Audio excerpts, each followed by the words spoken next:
और ये परहेज कौन कौन से हैं? जैसे तम्बाकू, शराब और भाई ये और बकवाद, रिश्वतखोरी, लूटा खसोटी, मिलावट, तम्बाकू, मांस, ये शराब, ये प्रयोग नहीं करना चाहिए। ये तो वैसे भी एक सभ्य पुरुष का वैसे भी आहार नहीं है।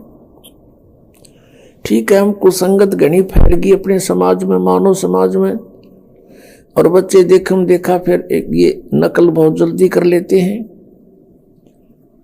बीड़ी पीता देखा बीड़ी पीने लग गए, सिगरेट पीता देखा नो टॉर्सी बना के आप भी सिर्फ पीवो बेसिक ना पर नो जरूर करने लग गए कुछ, फिर वो पीने लग गए। ऐसे ही शराब और मांस का एक दूसरे को देखकर हमने ये प्रचलन कर दिया, प्रचलन हो गया।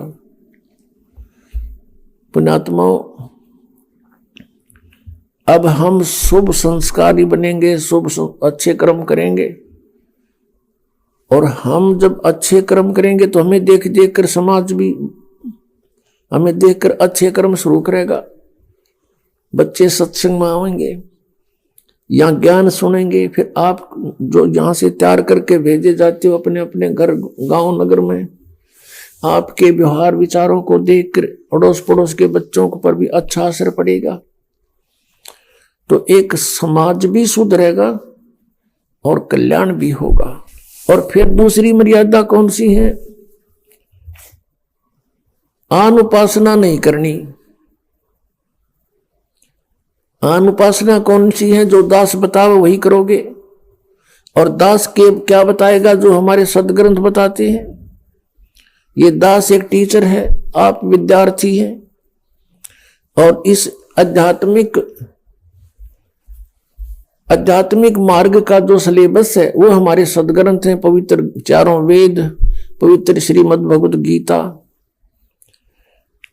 और पवित्र सूक्ष्म वेद। इनके अंदर जो भी लिखा है वो हमारा सिलेबस है। इसके बाहर कोई पढ़ाता है तो वो टीचर ठीक नहीं, वो शत्रु है विद्यार्थियों का। और पवित्र 18 पुराण, पवित्र कुरान शरीफ, पवित्र बाइबल, पवित्र गुरु ग्रंथ साहिब, ये हमारे पाठ्यक्रम की पुस्तकें हैं। और इन पाठ्यक्रम की पुस्तकों में जो ज्ञान सीधा परमात्मा ने दिया है केवल वही स्वीकार्य है।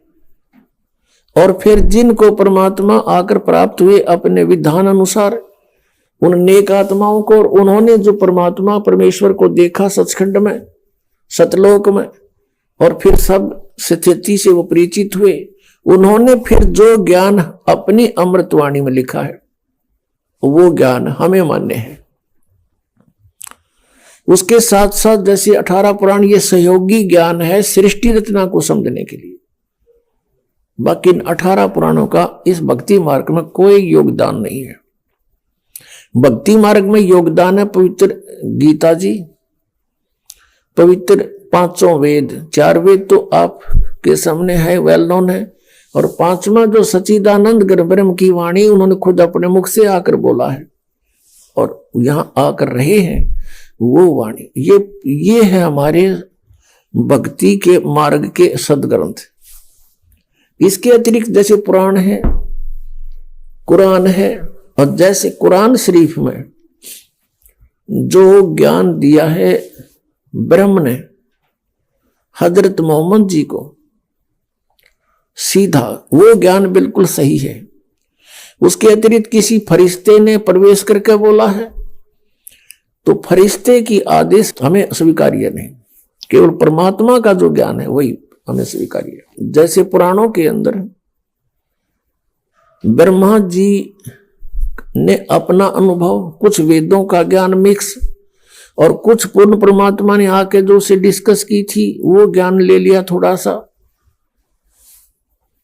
तो वो ज्ञान कंप्लीट ना स्वीकार किया कबीर परमेश्वर वाला।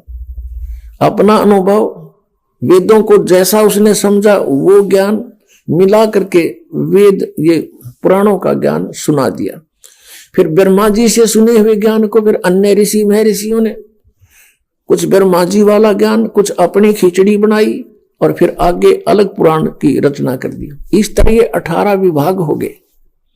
वैसे ये एक ही ज्ञान है, एक बोध कहलाता है। तो भक्ति मार्ग के अंदर साधना के लिए पवित्र वेद ही सफिशिएंट है, पवित्र गीता जी, और पवित्र 5वां वेद सुख संवेद, और वो पवित्र वाणी जो सदग्रंथ, जो महापुरुषों ने परमात्मा को जाना, परमात्मा का साक्षात्कार हुआ, सतलोक को देखा, उनका जो विधि उन्होंने अपनाई भक्ति की, वही हमने अपनानी पड़ेगी।